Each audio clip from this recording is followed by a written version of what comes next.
Allah.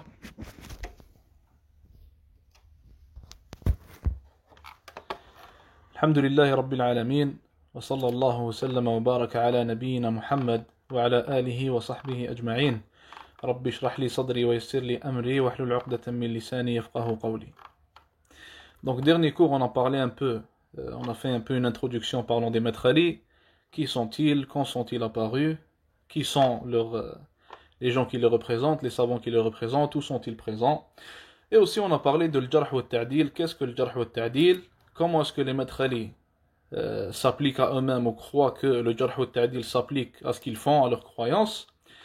Aujourd'hui, Inch'Allah, bidnillah, on va commencer avec notre troisième chapitre qui est qu'est-ce qu'Allah Azza wa Jal nous ordonne vis-à-vis de l'obéissance du gouverneur.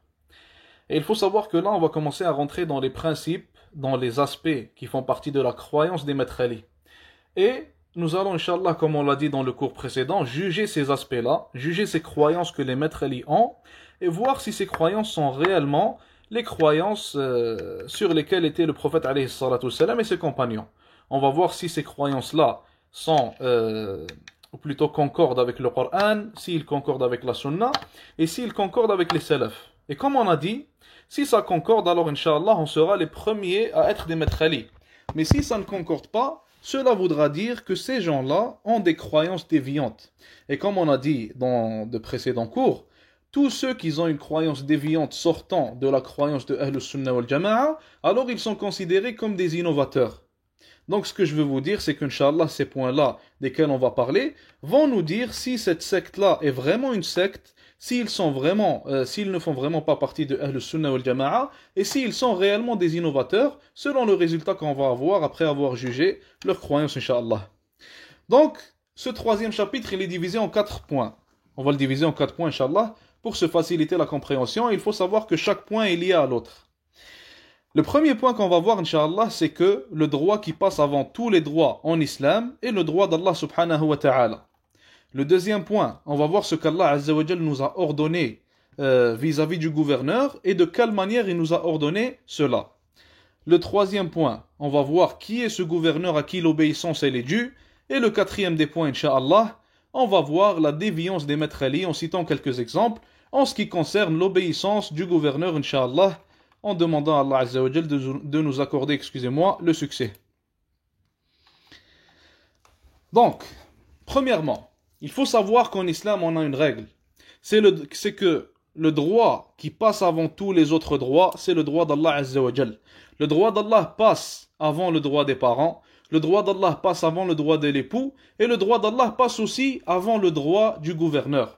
Et Allah Azza wa Jal dans Surat Luqman, il nous explique ça tout simplement dans le verset 14 et 15. Allah Azza wa Jal dit: et nous avons conseillé à l'homme de bien veiller sur sa mère et son père.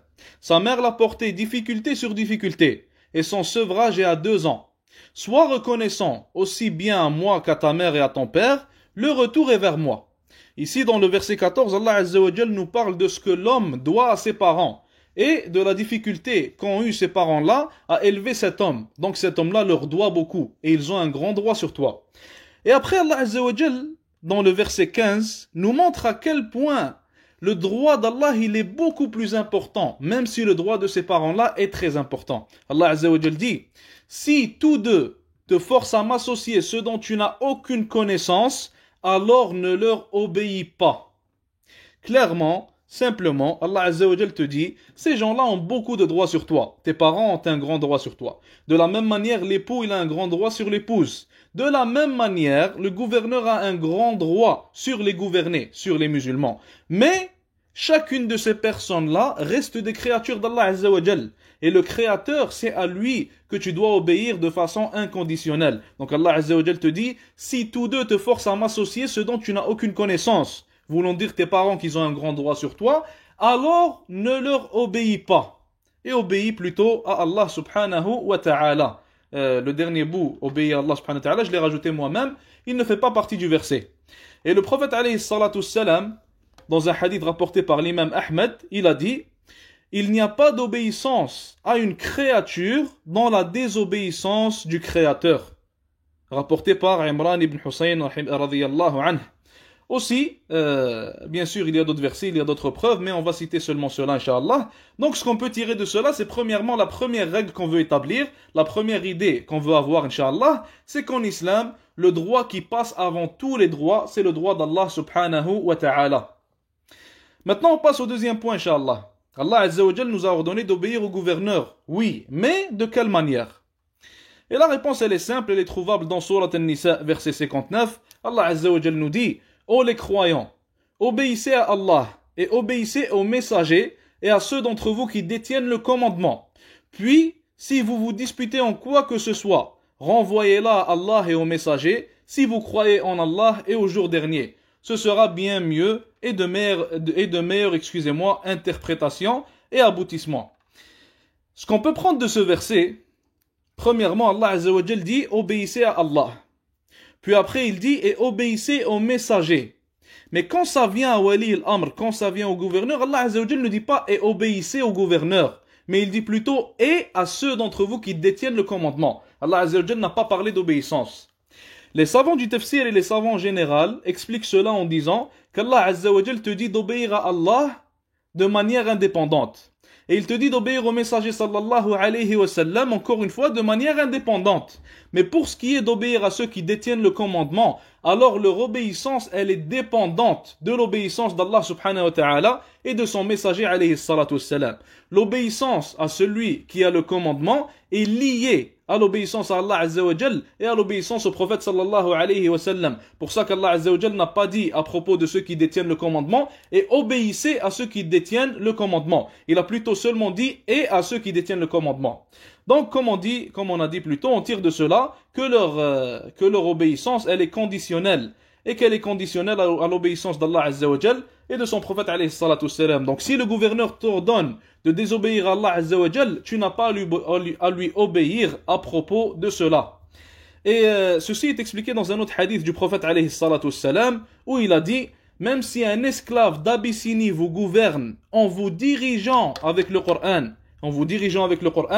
écoutez et obéissez. Donc le Nabi alayhi salatu wassalam, lui aussi dans sa parole, sallallahu alayhi wa sallam, il a lié et il a conditionné l'obéissance du gouverneur au fait qu'il nous dirige avec le Coran. Donc au fait qu'il nous dirige avec ce qui plaît à Allah Azza wa Jal et avec ce qu'Allah Azza wa Jal a ordonné et a agréé. Donc s'il te dirige avec autre que le Coran, ça veut dire que tu n'as pas à lui écouter à propos de cet aspect et tu n'as pas à lui obéir non plus à propos de ce même aspect.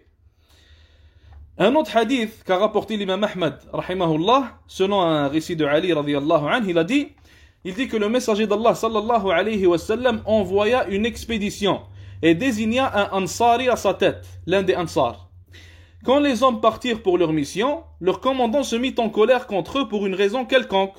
Il leur dit: le messager d'Allah, alayhi salatu wassalam, ne vous a-t-il pas ordonné de m'obéir? Ils répondirent par l'affirmative. Donc déjà ce qu'on peut tirer de ce premier bout, c'est qu'Allah Azza wa Jal et son messager alayhi salatu wassalam ordonnent aux musulmans d'obéir au gouverneur. Et dans le chapitre, plutôt dans le point numéro 3, on va voir qui est ce gouverneur à qui l'obéissance elle est due. Donc première des choses, on tire du hadith qu'on doit obéir au gouverneur comme on a tiré des versets précédents et des hadiths précédents. Maintenant on continue le hadith. Leur même commandant il leur dit: ramassez du bois pour moi. Puis il ordonna à ses hommes d'allumer un feu et leur commanda de s'y jeter. Les hommes allaient se jeter dans le feu quand un jeune homme s'exclama, il a dit: vous vous êtes joints au messager d'Allah sallallahu alayhi wa sallam pour fuir le feu, voulant dire le feu de l'enfer. Ne vous y jetez pas jusqu'à ce que vous rencontriez le messager d'Allah alayhi salatu wassalam. S'il vous ordonne de vous y jeter, faites-le alors.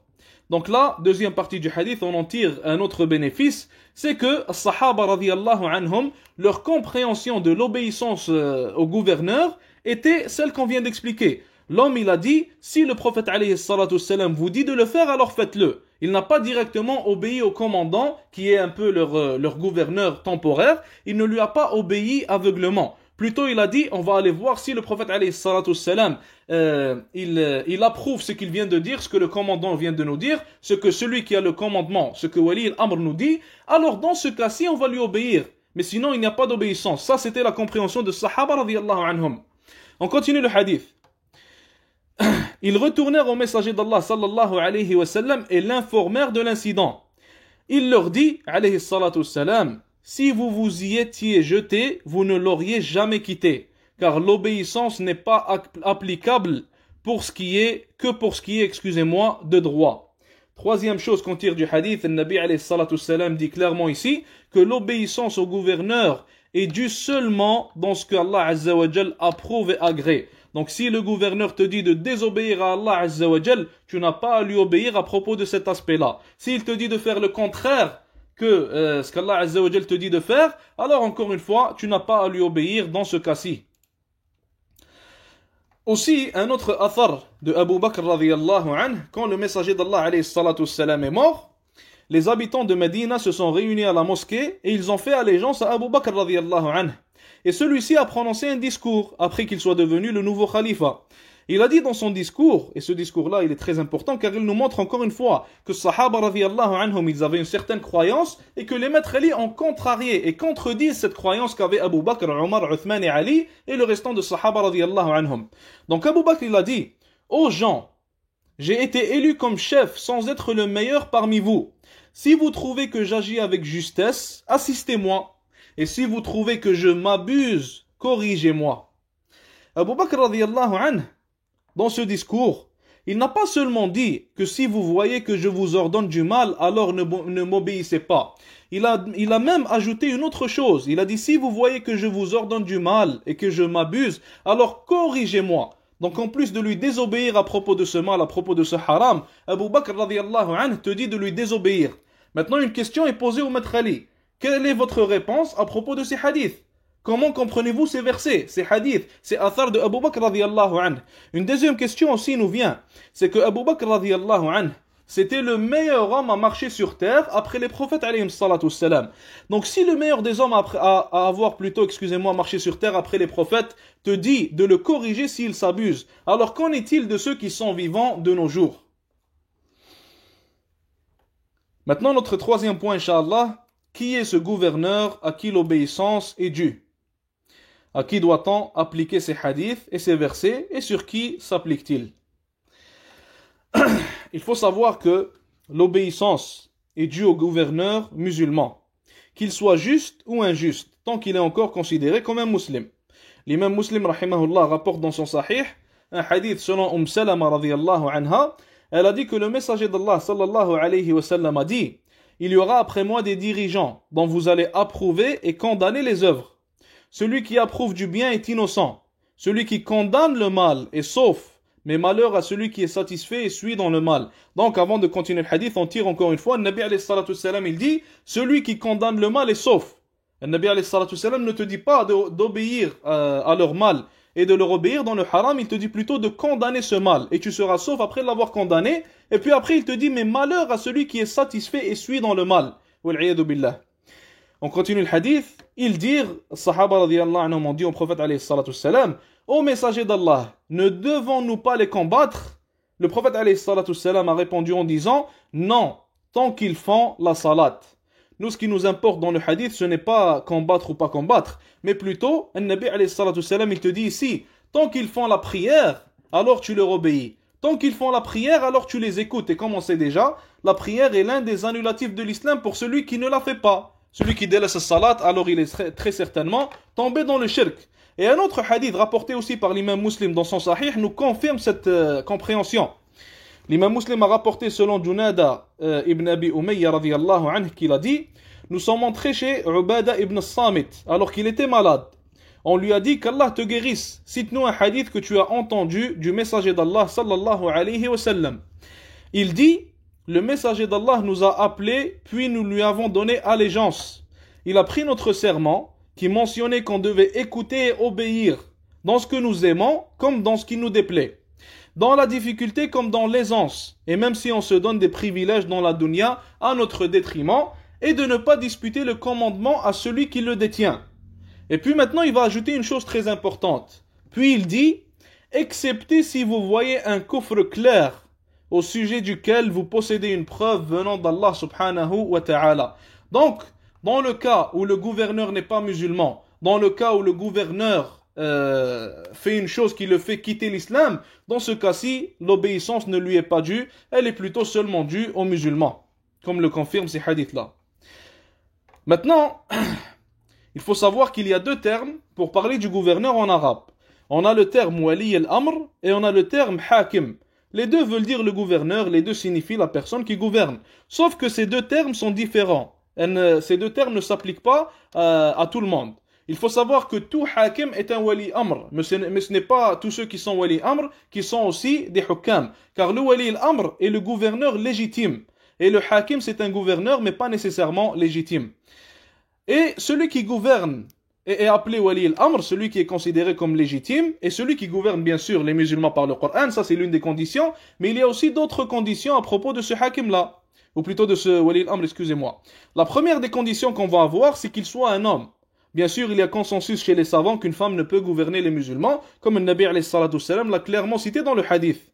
Une deuxième condition, c'est qu'il soit quelqu'un de juste. Juste ici, dans ce cas-ci, voulant dire que ce ne soit pas quelqu'un qui fait al-mujahara bil ma'asi. Ce ne soit pas quelqu'un qui fait les ma'asi, les péchés, devant tout le monde. C'est quelqu'un qui s'il fait des péchés, il les cache. Celui qui fait les péchés devant tout le monde, on appelle ça un mujahir. Et dans ce cas-ci, la personne devient fasiq et ne devient pas, ou plutôt n'est plus juste. Une troisième condition qu'on va avoir, c'est qu'il soit un savant. Et pas n'importe lequel. Que ce soit un savant qui a la capacité de faire un effort d'interprétation. Un effort d'interprétation voulant dire que si, par exemple, il y a une nouvelle mas'ala, il y a une nouvelle chose dont on ne connaît pas le jugement, et dont les salafs, ou plutôt les savants qui nous ont précédés, n'ont jamais fait face. Les savants d'avant n'ont jamais fait face à cette nouvelle chose. Dans ce cas-ci, le wali al-amr doit être un savant qui peut faire un effort d'interprétation. Il peut utiliser les preuves qu'il y a dans le Coran et dans la Sunna pour sortir avec un nouveau hukm, pour sortir avec un nouveau jugement concernant cette nouvelle mas'ala-là, concernant cette nouvelle chose à laquelle les savants d'avant n'ont pas fait face. Une autre condition, c'est qu'il soit courageux. Et bien sûr, il y a beaucoup d'autres conditions qu'on peut trouver dans les livres Al-Ahkam al-Sultaniya et Al-Turuq al-Hukmiya. Et sans cela, sans ces conditions-là, s'il ne satisfait pas à ces conditions, alors cette personne-là ne peut être considérée comme wali al-amr, mais est plutôt considérée simplement comme un hakim. Et le hakim, comme on vient de l'expliquer, c'est toute personne qui ne satisfait pas à ces conditions. Et il faut savoir que le hakim peut être un musulman et peut aussi ne pas être un musulman. Dans les deux cas, il est considéré comme hakim. Et il peut aussi être une personne que les gens ont choisi pour être le gouverneur, ou alors une personne qui a pris le pouvoir par la force. Dans les deux cas, encore une fois, il est considéré comme un hakim. Maintenant, notre dernier point concernant le chapitre numéro 3, c'est la déviance des maîtres Ali en ce qui concerne l'obéissance du gouverneur. Il faut savoir que les maîtres Ali, les madakhila, ils bâtissent leur croyance sur un hadith qui est faible. Et même si ce hadith-là n'était pas faible, alors ils n'auraient pas voulu dire ce que eux prétendent qu'il veut dire. Car nous, Ahl Sunnah wal Jama'a, comme les savants des salafs en général, il y avait une règle qui dit qu'il faut combiner tous les hadiths pour avoir l'idée générale et l'idée complète de ce que ces hadiths-là veulent dire et pour avoir une compréhension globale. Contrairement aux innovateurs, comme on en a déjà parlé dans la Aqidah, toutes les sectes innovatrices vont prendre un seul hadith et vont délaisser les autres. Et ils vont seulement se concentrer sur une seule parole, ce qui va faire en sorte qu'ils n'auront pas une vue globale et qu'ils n'auront pas une compréhension complète du din. Ce qui le fera bien sûr tomber dans des erreurs et fera en sorte qu'ils vont contredire d'autres hadiths. Maintenant, le hadith duquel on parle, c'est un hadith rapporté par Muslim de Hudayfa radiyallahu anhu, où il rapporte que le Nabi alayhi salatu wassalam a dit, il dit, viendront après moi des imams qui ne se conformeront pas à ma voix, n'adopteront pas ma sunna, et il y aura parmi eux des hommes ayant des cœurs de démons, mais une apparence humaine. Hudayfa, il dit, je dis, que dois-je faire si je les vois? Le Nabi alayhi salatu wassalam a répondu, écoute et obéis à l'émir, même s'il frappe ton dos, et prends tes biens, écoute et obéis. Donc le hadith, premièrement, il est faible. Et on va citer, Inch'Allah, pourquoi il est faible, on va citer les paroles de certains savants. Mais même dans le cas où ce hadith n'était pas faible, alors on l'aurait compris en le combinant aux autres hadiths, voulant dire qu'on aurait pris de ce hadith et on aurait compris de ce hadith que cette obéissance-là et cette patience-là, elle est seulement avec le amir, seulement avec wali al-amr ou le hakim qui est musulman, et non pas avec celui qui n'est pas musulman. Maintenant, l'imam al-Daraqutni, rahimahullah, qui était l'un des plus grands savants du hadith, il dit dans son livre Al-Ilzamat wa al-Tatabbu', page 181, il dit, je cite, l'imam Muslim a rapporté le récit de Muawiyah ibn Salam. An Zayd ibn Abi Salam, il dit, Hudayfa dit, nous étions en compagnie de personnes maléfiques. Alors Allah nous a envoyé ses bienfaits. Pour moi, ce récit est mursal. Ça, c'est la parole de Daraqutni. Il dit, pour moi, ce récit est mursal, car Abu Sallam n'a pas entendu de Hudayfa ni de ses semblables, qu'ils ont parcouru l'Irak, car Hudayfa est mort quelques nuits après la mort de Uthman, alors qu'il dit, Hudayfa a dit. Cela prouve que c'est un mursal. Et le hadith mursal, bien sûr, fait partie des hadiths faibles, fait partie des hadiths da'if qu'on ne peut pas prendre. Al-Mizzi dit aussi dans la biographie d'Abi Sallam, il dit, il a rapporté de Hudayfa et il est dit de lui que c'est mursal.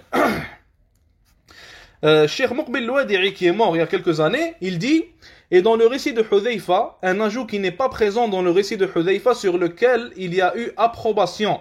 Et c'est sa parole, même s'il frappe ton dos et prend tes biens, écoute et obéis. Il dit que c'est un ajout. Cet ajout est faible car il fait partie de ce chemin munqati', voulant dire chaîne de transmission, avec rupture de narrateur, excusez-moi.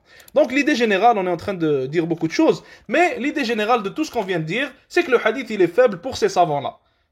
Aussi Ibn Hajar il dit, le hadith est mursal, d'Abu Dharr, de Hudayfa et d'autres. Donc tous ces savants-là disent que ce hadith il est faible. Mais comme on vient de dire, même si le hadith il était sahih, on l'aurait appliqué au gouverneur qui est musulman.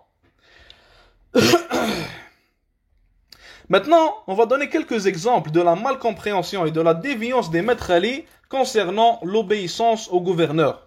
Et le premier, bien sûr, avec lequel on va commencer, c'est Abdul Fattah ibn Ghalboun. Abdul Fattah ibn Ghalboun, subhanallah.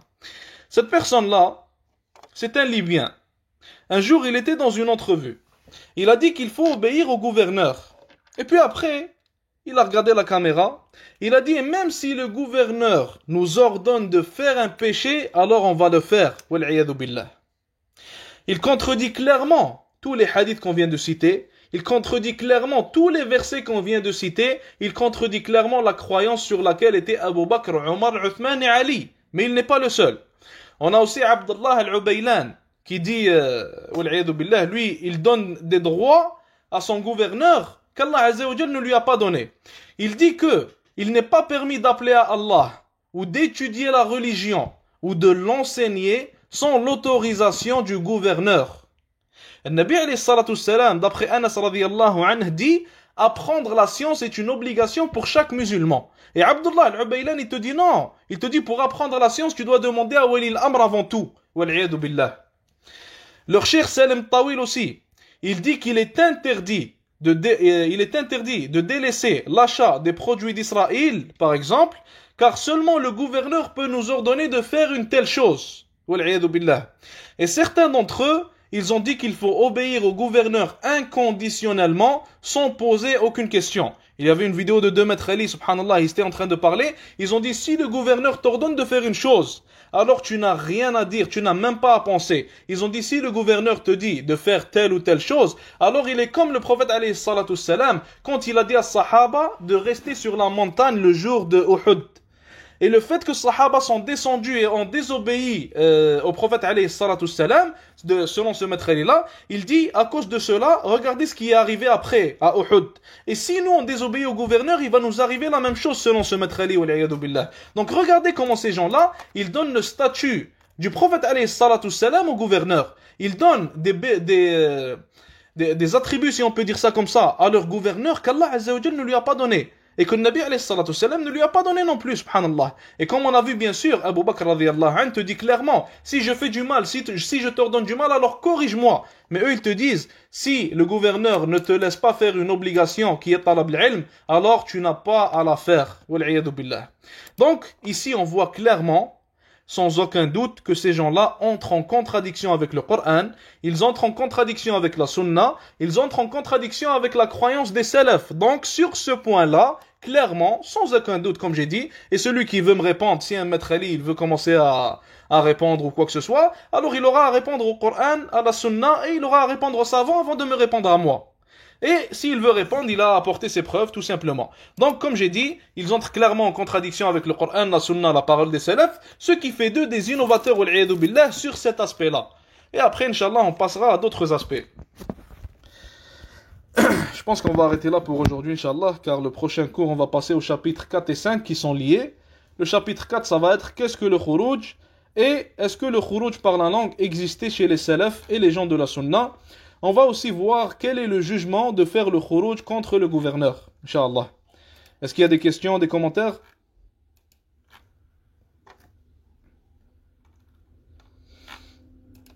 Pas de questions, jazakumullah khair, wa sallallahu wa sallam wa baraka ala nabiyyina Muhammad wa ala alihi wa sahbihi ajma'in.